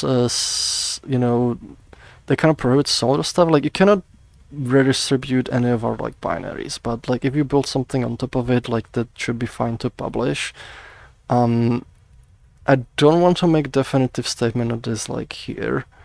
That might be better to, like, make a ticket on the support for, or moderation. So we can kind of, like, have a bit more, like, thought about it, and kind of figure out, like, how we should kind of approach it. Like, in general, in principle, I wouldn't have so much issue about it. Although it's like, because like you're kind of sort of recreating like what Unity does. But yeah, like it's I would say make like take it on the support things. If you want like like a definitive answer. Platypo744, how could you see game wars developing in Resonite when people can and want to bring their personal avatars? People have special features on their avatars that could break rules. Is there solutions outside of our own rules, preemptive measures by the world developer? So the way I kind of see it is like like there's multiple different types of worlds you can have, and if it's like more social hangout worlds, like I feel like this should be kind of more permissible what people want, but it's still up to the old, like it's up to the host what kind of session they want to host. If somebody wants to host a very chill session, they might be not allow certain things like spawning lots of objects, spawning like lots of like things that like explode and throw things around. So the way I like to look at it is almost like when you go to a session, imagine like you're going to somebody's house, or you're going to a public space, or you're going somewhere, to a place that belongs to somebody or some company or some group, and you wouldn't necessarily go to somebody's house and do the same stuff you would do at your own house. You kind of expect the house rules. So I feel it's kind of like the fundamental thing. It's like you kind of respect what type of like vibe the host wants to have. If you say like somebody's like made a world and they're hosting a game, and the game like requires say for example some specific physics for that game, the host might want to be like or the creator of the world might be, you're not allowed to like use any sort of like double jump systems, for example, in your avatar. That's gonna get stripped. That's up to the host. Like you're kind of entering kind of their domain, and if you want to participate in the game, you have to abide by their rules, but you can still use it elsewhere. It's ultimately like we don't want to like make any global restrictions, what people can use, but we also want to give like people who hold sessions kind of power, how they run their sessions. And if you like if you don't want that kind of experience, like you'll have to essentially go elsewhere. It's the same thing, like if you go into some public space, and they like, for example, you go to somewhere and they allow something you don't like for example, I don't know, smoking, for example, and you don't like that, like you don't go to the restaurant, you go to the ones that like prohibit it. So it's kind of like kind of similar sort of mindset, like approach for it kind of thing. But yeah, it depends kind of what do you mean also specifically break rules, so it depends. Castro is asking, I've been working with someone on the back alley racing system, and we've seen an issue with systems WebSocket wheel support, but occasionally having it enabled will crash the user using it out of session. Logs aren't really giving anything, and it seems like root causes may be fine for such behavior. What and where would you need info to help confirm whether it's engine bug? So if it like keeps crashing, that's very likely bug. You essentially need to make a GitHub report for it. What you'd probably need to do is if you can like find a good way to replicate it, and the simpler you make the replication, the more likely we'll be able to fix it. So like I would make like the issue like anyways, because sometimes we can also like like we can see things in log that like you don't necessarily put importance on, which is like why we tell people don't try to like interpret it on your own, because sometimes people are like there's nothing, and like we look at it and we're like, well, we know it's happening because of this. Even though it's like clear first, and sometimes we will see something like a hint of something and we'll add extra logging so we'll catch it next time it happens. But if there's a way to replicate it, if you can like give us an item or something that replicates it very reliably, that's most effective, because we can just we can instrument the engine, and then we can just repeat and repeat and repeat and test and narrow it down very quickly. So but we do need like a bug report on it. I will say I think that is also, I think the WebSocket thing is a known issue, so you might want to search for that on the GitHub before making an issue on it. Well, there was like one that was fixed a while back, so I don't know if it's like the same one. Because there was like one that was a known issue, like where a lot of messages would end up crashing it, but that was fixed. So there might be something different. But we'll see. Like, yeah, do search. Yeah, I don't know what it could be. We're also getting to last 15 minutes, so actually, wait. How long have we been going for? Yeah, we're getting lit for the last 15 minutes. Oh, okay. Wait, did our time just move? No, wait, no. No. I'm It's 6:15 p.m. for me. No, but like now we started at 4. No, but like what? We've been going for the appropriate amount of time. Yes, but like it looks like my time changed. I'm confused. Because it's Society is collapsing. The world's gonna end. I don't like daylight savings. I'm getting confused. No, actually, no. We've been getting for the right time. Okay, never mind. It's making me confused. Because I just looked at the time and I was like, wait, what? Okay. So yeah, we are in the last 15 minutes. I don't know why the track is being so weird. Nukikon, they're posting for Mastodon. If there were a future where body modification technology existed quickly, safely, and inexpensively, turn into a furry, and had it been around long enough to be socially normalized, would you become your persona and otherwise get furry mods? Yes. Why are you asking a question that like we're obviously gonna say yes to? Yes. Gib. I will probably do it even before it's like fully normalized. It'll like be weird. Next question's from Latch the Showman. Just going to copy this over from Discord with where the project is now and what needs to be done over the next few years. Do you want to have influx of people or its current size ideal? If you get average of 1,000 users concurrent 1,000 plus concurrent players, would the networking costs get too high? So generally what we prefer is like steady growth because it's more manageable. It brings us more resources and we can kind of, adapt to development. We can adapt our processes to kind of grow with it. The main thing we kind of want is, also like, there's actually a very interesting thing that like I learned very recently from like Bob, our finance officer. Because a big part for growing the project is big part of growing projects is making sure it's sustainable. And if we get like lots of new users, we want them to become supporters of the platforms. It's a question, if you get a growth, does it come with growth and support? And so far, the growth, we actually had like really good conversion ratio for like users who play the platform who become supporters, like way higher than lots of other projects. And there's a number that like Bob like figured out like based on what's available, publicly.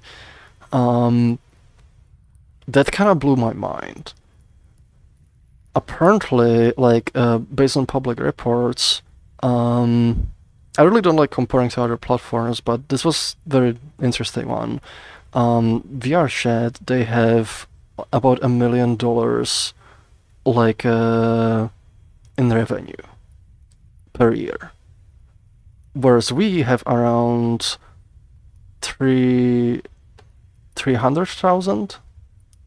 So we have like 1/3 of the revenue, but like we're less than 1/3 of the size, like way less than 1/3 of their size. And that kind of blew my mind because like there's not too many companies that can kind of do that. And like I thought like that like theirs would be like way higher than that number. And as being, that close in terms of revenue with like much smaller fraction of the users, that's been very like, huge for us because that means we can kind of keep going and we can kind of keep growing. And especially because the main difference is also like, whereas on their side they had like lots of investments, like they got I think at this point, like hundreds of millions of dollars, like investment and so on, whereas like we've taken none. And we were like, right now we're supported, like, mostly from community and then like, some business contracts. And that for me is like that's huge because like it allows us to kind of keep our independence and keep like the project kind of ours and make sure like we retain the control of it. But it also means we're like on the right path, but also like we have less buffer to kind of deal with. So like if there's like sudden spike in users and they don't become supporters, it'll increase our costs, but we might not like have enough to kind of compensate for them, and that might be more difficult to deal with. But what we've gotten so far with the users have been getting, like, the conversion ratio has been like higher than average. So like it's all kind of pointing like positively, but you can't predict these things. Things can go weird, but at least like if it's a gradual process, that's kind of less frantic to deal with, and I would kind of prefer for it to be like that way. Grow more organically. We definitely want to grow faster than we are right now, and we think we hope the performance update will kind of help with that.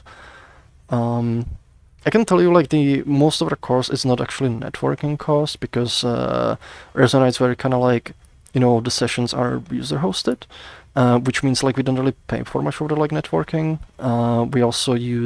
We find like ways to optimize the cost. So for example, we are using Cloudflare R2 for the asset storage, and one of the huge things about that is we don't pay for egress, which you pay with like Azure or AWS or Google Cloud, and those costs like really rack up with usage.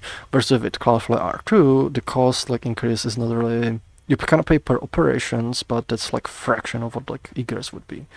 So we already kind of like optimized to like use as little as we can. And if the growth is organic, we can kind of adapt along the way, versus like if it's just sudden spike and then we need to kind of scramble. For the rest of the class, what is egress? Oh, egress is essentially sending data from the cloud service to the user. It's essentially data going out. So you have ingress. Ingress is like, for example, when you save something, you upload it to the cloud, that's considered ingress. It's going into the cloud, to be saved there. Most services like Azure, AWS, ingress tends to be free. And they want it to be free because they want people to put data into the services.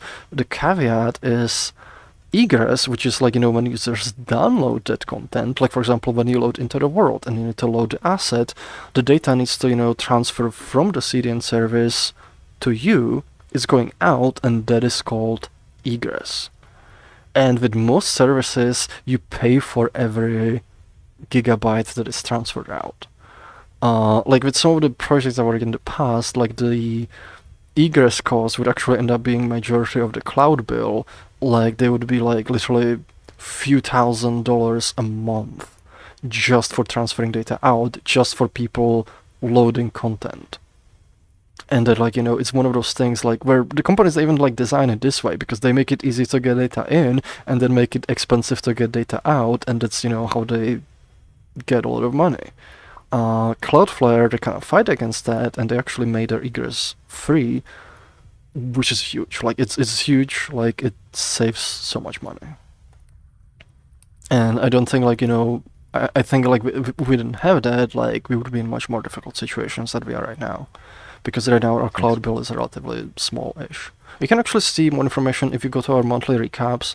Bob, our finance officer, he oftentimes like has graphs, of our costs, like what we pay for this and for that. You can also find it on our wiki.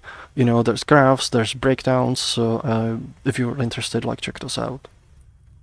So I should speed up the last few questions. Oh, there's quite a bit of questions, so we don't have much time. So at this point, you might not get your question answered. If you post it now, we'll try to get as many as we can. Nikki-kun, no, wait, that's discussion, never mind, okay.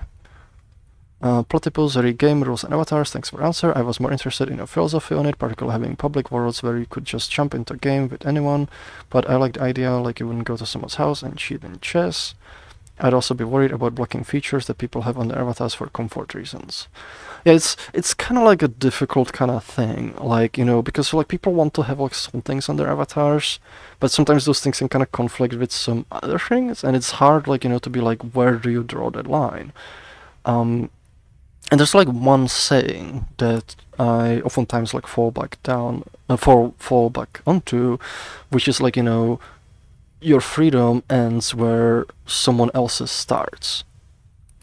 And the way to kind of think about it is, you know, like you can do things as long as you don't infringe on somebody else's freedom. So like if you have like, you know, somebody's session, you know, that's their session. They kind of have a say what their session is and what you do there. And what you kind of want to do is like, if there's like something that would, for example, say like, you know, blocking functionality, there's actually something that can break some games. If like right now there's not a feature for it, but if, you know, there needs to be a feature, what we would do is, you know, if somebody hosts a session that wants to disable that, if you were to join that session, before you join, you would essentially get a warning. You would be like, this session disables this feature, do you still want to join? That way, you know, like, you know what's happening. The host has like a choice to be able to suppress certain features, but you also have a choice, you know, not to go there and not find out, you know, the hard way that's happening. And that's kind of, you know, my philosophy is like, just get both parties kind of informed, give both parties control. So like you have the host has control to, like, you know, suppress something that might break their particle session or might break their game, but you also have the freedom to be like, no, that this is happening, and make a choice whether you want to go there or not. And if you don't like that, you know, and if other people don't like that, then go into the session, like, you know, get a different kind of session that like allows those.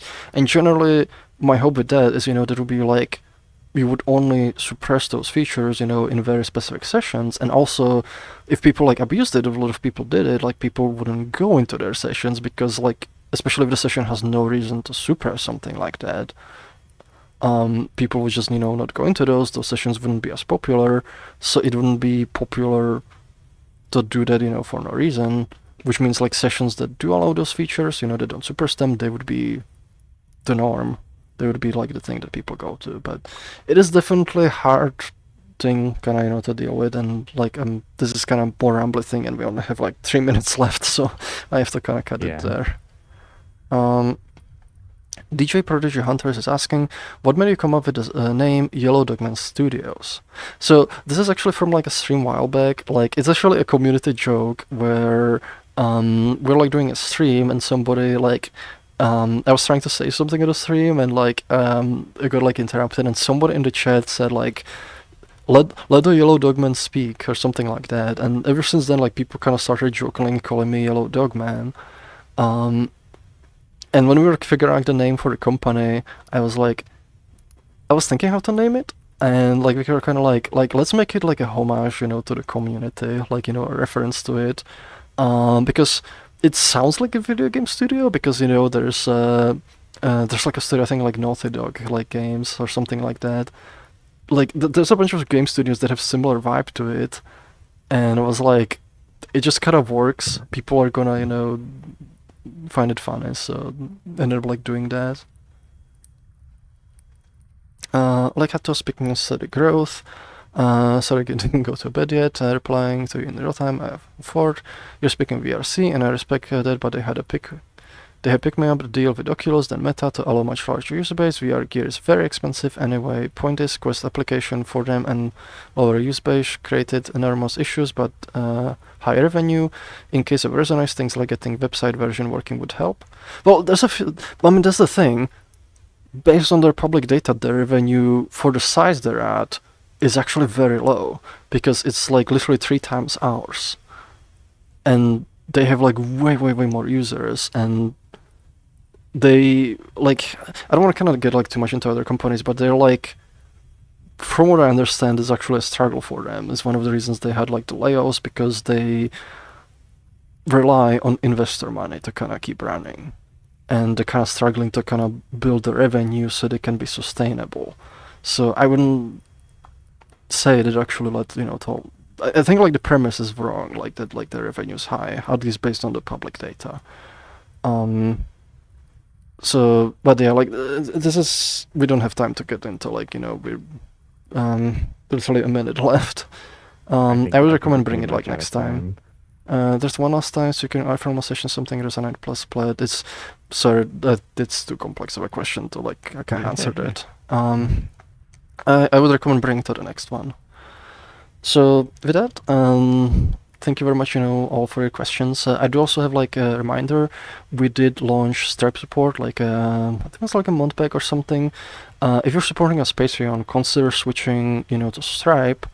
Check out like announcements. Check out our main website. Check our YouTube channel. There's information on how to do it. We get like way more money from Stripe than from Patreon. So even if we switch on the same tier, we actually get more, about like 10% more. On average. So, but whether you support us, on Patreon or Stripe, like we appreciate your support. Like it's what kind of keeps this platform kind of running and what lets us kind of working a lot of all the cool features and everything. And is what keeps the lights on.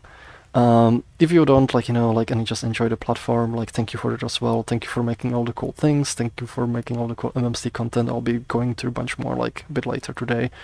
After I get some food.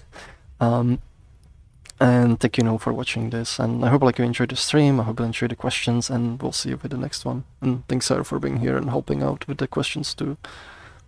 Of course, anytime. Okay. We have to figure out somebody to raid. Let's see. Who could we raid? It's also another thing, like we do like to raid people whose streamer is on it, to kind of help, especially if it's like smaller streamer. So right now, let's see who's streaming Resonite. Urukio says streaming. We'll send people to Urukio. Looks like they're actually doing MC World Hop, so I'm gonna follow. And we're gonna send people, so say hello to Urukio for us. Bye. So I'm gonna do raid.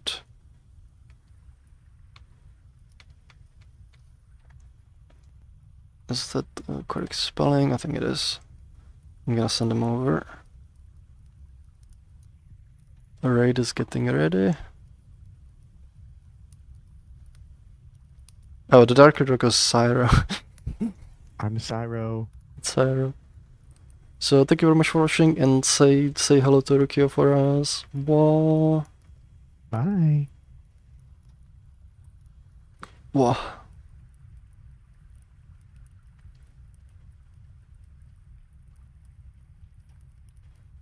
We good?